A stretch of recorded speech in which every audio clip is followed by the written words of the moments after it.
Welcome to our dear audience of I dream. ఇప్పుడు మనతో పాటు స్టూడియోలో ఉన్న గెస్ట్, చాలా ప్రత్యేకతలు ఉన్న గెస్ట్. ఆవిడ ప్రఖ్యాత నాట్య కళాకారిణి. ఒక పక్క కళారంగం వైపుకి వెళ్తే, మరోవైపు సినిమా రంగం వైపు వస్తే బోరింగ్ పాపగా మొత్తం ప్రపంచానికి, మాస్ జనాలకి సుపరిచితమైన చాలా లాంగ్ కెరీర్ ఉన్న గొప్ప నటి. ఆవిడ పేరు జయలలిత గారు. ఆవిడ ఇప్పుడు ప్రస్తుతం మనతో పాటు స్టూడియోలో ఉన్నారు. వెల్కమ్ అండి. Welcome to I dream. Thank you. అయితే మిమ్మల్ని లలిత అని పిలవాలా, జయలలిత అని పిలవాలా, జల అని పిలవాలా? జల బాగా గుర్తుంది. రాళ్ళపల్లి గారు పిలిచేవారు మా బావ. అవును, జల. మీరేమో బావ అని పిలిచేవారు. అని పిలిచేదాన్ని. అవును, గుడ్. చాలా సంతోషంగా. చాలా గుర్తులు ఉన్నాయి మీవి నాకు. ఎందుకంటే మొట్టమొదట మీరు మెడ్రాస్లో ఉన్న టైంలో మేము ఆంధ్రజ్యోతిలో జ్యోతి చిత్రాన్ని లీడింగ్ మ్యాగజైన్లో ఫస్ట్ లేక్ ఏరియాలో మీ ఇంటికి వచ్చి నేను మిమ్మల్ని ఇంటర్వ్యూ చేశాను.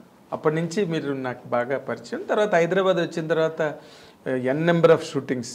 మీరు లేని సినిమావే లేదు దాదాపు అప్పట్లో, ఒక టైం పీరియడ్లో. హైదరాబాద్ వచ్చిన తర్వాత కన్నా చెన్నైలో ఉండి హైదరాబాద్ వచ్చి చేసిన షూటింగ్స్ చాలా ఎక్కువ. అంటే టిల్ 94, 95, 96 ఆ టైం వరకు.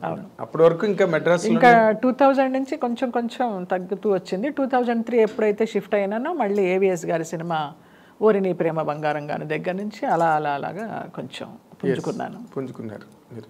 కానీ మొదట్లో మీరు ఇండస్ట్రీలోకి వచ్చిన తర్వాత మీ కెరీర్ కిక్ స్టార్ట్ అంత పవర్ఫుల్గా జరగలేదని నాకు అనిపిస్తుంది. కిక్ స్టార్ట్ పవర్ఫుల్గా జరిగే సినిమాలకే వచ్చాను, కానీ ఆ క్యారెక్టర్లన్నీ పక్కకి వెళ్ళిపోయాయి, సైడ్ లైన్ అయిపోయి ఇంకోళ్ళు వచ్చి ఆ ప్లేస్ లో చేయడం. అంటే గతంలో కూడా మనకున్నాయి. భానుమతి గారు చేయవలసిన క్యారెక్టర్ సావిత్రి గారు చేయడం, షావుక్ జానకి గారు చేయవలసిన క్యారెక్టర్ ఏమో సావిత్రి గారు దేవదాసులో చేయడం. ఇవన్నీ మనకి పరిపాటిగానే ఉన్నాయి ఇండస్ట్రీలో. కానీ చాలా నాకు యాప్ట్ అయ్యేవన్నీ అలా వచ్చి వెళ్ళిపోయినాయి. అది మరి నా దురదృష్టమా వాళ్ళ అదృష్టమా తెలియదు.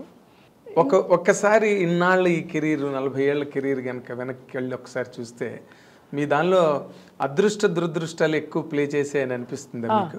ఎస్, దురదృష్టమే ఎక్కువ ప్లే చేసింది. అవునా? అదృష్టం కంటే కూడా దురదృష్టం ఎక్కువ ప్లే చేసింది. అంటే పెద్ద నేనేదో టాలెంటెడ్ గొప్ప డాన్సర్ అని చెప్పడం కాదు. నాకెందుకు రాలేదు అని అనుకుంటే దురదృష్టమే. టాలెంట్తో పాటు లక్ కూడా తోడవ్వాలి. ఆ లక్ నాకు చాలా తక్కువ. లక్కుపాళ్ళు తక్కువ. లేకపోతే నిజంగా ఇప్పుడు నాకు ఎప్పుడు అనిపిస్తుంటుంది, సినిమా ఇండస్ట్రీలో ఒక జ్యోతి లక్ష్మి గారికి, ఒక జయలలిత గారికి వాళ్ళు they are more than heroine material అని. అంటే జయమాలిని కానీ సిల్క్ స్మిత్ కానీ వాళ్ళు ఎవరు కాదు. అవును, జ్యోతి లక్ష్మి గారు చాలా మ్యాగ్నెటిక్ పర్సనాలిటీ, చాలా అందగత్తే ఆవిడ. వాళ్ళందరికంటే కూడా నాకు ఎల్వి జయలక్ష్మి గారు. ఎల్వి జయలక్ష్మి గారు అది వేరు. She is a classic dancer. ఆవిడ ఎప్పుడు అంతస్తుల సినిమాలో ఒక్క సీన్ చిన్నది కొంచెం సెక్సీగా ఉండేటట్టుగా మాస్ చేశారు. కానీ బట్ తక్కువన్నీ భరతనాట్యాలే ఆవిడ చేసినవన్నీ దాదాపు. అలా ఇష్టం నాకు. అస్సలు కొంచెం ఒక్కటి కూడా రాలేదు అలాగా. ఒక్క స్వయం కృషిలో మాత్రం లాస్ట్లో క్లైమాక్స్లో క్లాసికల్ సాంగ్. బట్ చిరంజీవి గారికి, చరణ్ రాజు గారికి ఫైట్, ఆ ఫైట్ మీదకి వెళ్తుంది కానీ ఆడియన్స్ దృష్టి నా సాంగ్ మీద. కానీ ఇప్పుడు ఈ గ్యాప్ ఉంది చూసారా, అంటే మీ డిజర్వింగ్ ఎబిలిటీ అండ్ జరిగింది, ఈ రెండింటికి మధ్య మీ మానసిక స్థితి ఎలా ఉండేదండి? ఎందుకంటే అవకాశాలు వచ్చేవి ఒక పక్కన జారిపోతూ, ఇంకో పక్కనేమో ఇష్టం లేనివి చేస్తూ, లేదా సూట్ కానివి చేస్తూ, ఈ రెండింటి మధ్య మీ మానసిక స్థితి? ఎందుకంటే చాలా సున్నితమైన మనిషి బేసిక్గా. అంత మెచ్యూర్డ్ కాదు మానసిక స్థితి. ఆ నలిగిపోవడాలు అవి ఏమీ తెలియదు. ఒకటే మైండ్లో పెట్టుకున్నాను, నా గురించి ఫ్యామిలీ వచ్చేసింది, వాళ్ళందరినీ బతికించాలి. సో నాకు అనుకున్న క్యారెక్టర్లు రాలేదు, పోయినాయి. వచ్చిన క్యారెక్టర్లతో తృప్తి పడుతూ చేసుకుంటూ వెళదాము. అప్పుడు నాకు ఒక అడ్వైజర్ కానీ, గాడ్ ఫాదర్ కానీ ఎవరు లేరు. కొంచెం వెయిట్ చేయమా, మంచి క్యారెక్టర్. అందరూ హీరోయిన్ మెటీరియల్ అనేవారే కానీ హీరోయిన్గా ఎవరు ఇవ్వలేదు, వ్యాంప్గానే ఇచ్చారు. సరే, ఏది ఇస్తే దాన్నే నేను సంతోషంగా స్వీకరిస్తూ చేసుకుంటూ వెళ్ళాను. కానీ ఇష్టం ఉన్నా లేకపోయినా నా అభిమానులు కూడా చాలామంది ఇంత హోమ్లీ ఫేస్ వ్యాంప్ ఎలాగిస్తారమ్మా డైరెక్టర్ గారు మీకంటే, నాకు వ్యాంప్ ఎక్స్ప్రెషన్ పలకదు, అసలు పలకదు. ఐటమ్ సాంగ్ చేసినా కూడా క్లాసికల్ మిక్స్ అవుతుంది అందులో. జనాలు ఎలా ఆదరించారో తెలియదు. మరి అది ఒక రకంగా అదృష్టమా, ఒక రకంగా దురదృష్టమా తెలియదు. మొత్తానికి అలాగా కంటిన్యూ అవుతూ వచ్చాను. అంటే మీరు ఇందాక చెప్పిన దానిలోనే మీరు సంతృప్తిగానే చేశాను అన్న మాట వెనకాతలు ఇంకో బలమైన మాట ఉంది. అంటే ఇంతమంది 14 మంది నన్ను నమ్ముకుని వచ్చారు. అసలు నాకు అర్థం కాలేదండి, ఒక ఆడపిల్ల జీవితం మీద ఒక 14 మంది డిపెండ్ అయిపోయి, అందులో అన్నదమ్ములు కూడా, ఎవరైనా ఎక్కడైనా అన్నదమ్ములు కష్టపడి ఆడపిల్లల్ని సెక్యూర్ చేస్తారు. మీ ఇంట్లో అంత రివర్స్ ఏంటండి అసలు? నాకు ఎప్పుడు నాకు అర్థం కాదు. చిన్నప్పటి నుంచి కూడా 6వ సంవత్సరం నుంచి నేను డాన్స్ ప్రోగ్రామ్స్ ఇస్తూ, నేను అక్క చాలా సిస్టర్స్ లాగా ఎర్న్ చేస్తూనే ఉన్నాము. డిగ్రీ అయిన తర్వాత ఆంధ్రనాట్యం కోసమని ఇక్కడికి వచ్చాను. ఆ ఆంధ్రనాట్యం నేర్చుకునేటప్పుడు నాన్న వచ్చి ఫ్రెండ్స్ సినిమా తీస్తున్నారు, హీరోయిన్ క్లాసికల్ డాన్సర్ కావాలని తీసుకెళ్ళడము. ఇక చిన్నప్పటి నుంచి ఆ సంపాదన తల్లిదండ్రులకి ఇవ్వడమే తెలుసు కానివ్వండి.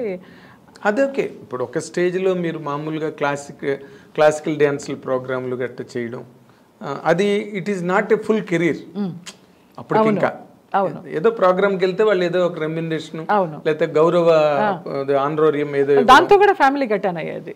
నాన్న జర్నలిస్ట్, ఆయనకి ఓన్ మ్యాగజైన్ ఉండేది, నా దేశం పేపరు. నా దేశం. రామారావు గారు ఏదో ఎలక్షన్స్ అప్పుడు ఆ టైటిల్ నాకు కావాలని అడిగారు. అప్పుడు రామారావు గారికి ఇచ్చేసి ఈయన ఇంకా రిటైర్ అయిపోయినారు. ఓకే. అంతకు ముందర రామారావు ఏమైనా ఇచ్చారండి దానికి టైటిల్ ఇచ్చిన? నాకు తెలియదు, మాకు అప్పుడు చిన్నపిల్లలం, మాకు పెద్ద నాలెడ్జ్ లేదు. ఓకే. సో మా డాన్స్ ప్రోగ్రామ్స్ మీదే గెట్ ఆన్ అవుతూ వచ్చారు. అవునా? అన్నదమ్ములు మగపిల్లలు ఇంట్లో ఏ పని చేయడం. పెద్దన్నయ్యకి ఏదో ఒక 1000 రూపాయల కట్నానికి ఆశపడి, అన్నయ్యకి పియూసీ అంటారు కదా అప్పుడు, 10th క్లాస్, అది అవ్వగానే పెళ్లి చేసేసారు. ఒక ఇల్లరికి పాలెళ్ళలాగా అన్నయ్య వెళ్ళిపోయాడు. పెద్దన్నయ్య.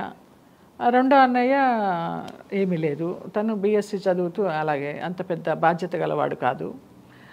ఇంకా తప్పలేదు. మీకు పెద్ద మనసు అన్నది ఇంటి దగ్గరే ప్రారంభమైంది, చిన్నప్పటి నుంచి ఉంది. అదే అంటున్నాను. అందుకనే సినిమా ఇండస్ట్రీని మీరు కంప్లీట్గా ఇచ్చేసుకోగలిగారు, అర్థం చేసుకుని, వాటిలో ఉండే ఇబ్బందులు కానీ సాధక బాధకాలన్నింటినీ అర్థం చేసుకుని గెటాన్ అవ్వగలిగారు సినిమా ఇండస్ట్రీ. అది నా గొప్పదనం అని నేను చెప్పను, ఏదో నా తల్లిదండ్రులు ఇచ్చిన జన్మ గొప్పది అనుకుంటాను, అంతే. చాలా గ్రేట్ మీరు. ఎందుకంటే ఇప్పటికీ మీరు ఏ రకమైన డిస్సాటిస్ఫాక్షన్ కుటుంబ సభ్యుల మీద కానీ అస్సలు ఎక్కడ లేదు కదా? ఎప్పుడు మన అనుకోవడం కనీసం తలంపుగా కూడా రాదు. నేను ఇంతవరకు తృప్తిగానే అందరికీ పెడుతూ వచ్చా, ఉన్నదానిలోనే, ఉన్నా లేకపోయినా కూడా. పెట్టాల్సి వచ్చిందే ఒక బాధ్యతగానో ఒక బర్డెన్గానో ఎప్పుడు అనుకోలేదు. పెట్టడం ఇష్టం, ఎప్పుడు ఇలా ఉండాలి, చెయ్యి, ఇలా ఉండకూడదు. అదే మీకు మైనస్ పాయింట్ అయింది. అయ్యుండొచ్చు, బహుశా అయ్యుండొచ్చు కదా, అయింది కూడా. ఇప్పుడు చాలా మంది మన ఇండస్ట్రీలో కాంతారావు కానీ వాళ్ళు కాంతారావు గారికి నేనే హెల్ప్ చేశాను. నేను హెల్ప్ చేయడం స్టార్ట్ చేసిన తర్వాత చిరంజీవి గారికి, రజనీకాంత్ గారికి తెలిసి ఆయనకి FDలు వేశారు. మమత, మన కమెడియన్ మమత, ఆమెని సామాన్లన్నీ బయట పడేసి అద్దె కట్టలేదని రోడ్డు మీదకి ఏడిస్తే ఆమెకి నేను 25,000 ఇచ్చి చిరంజీవి గారికి చెప్తే ఆయన FD వేశారు దానికి.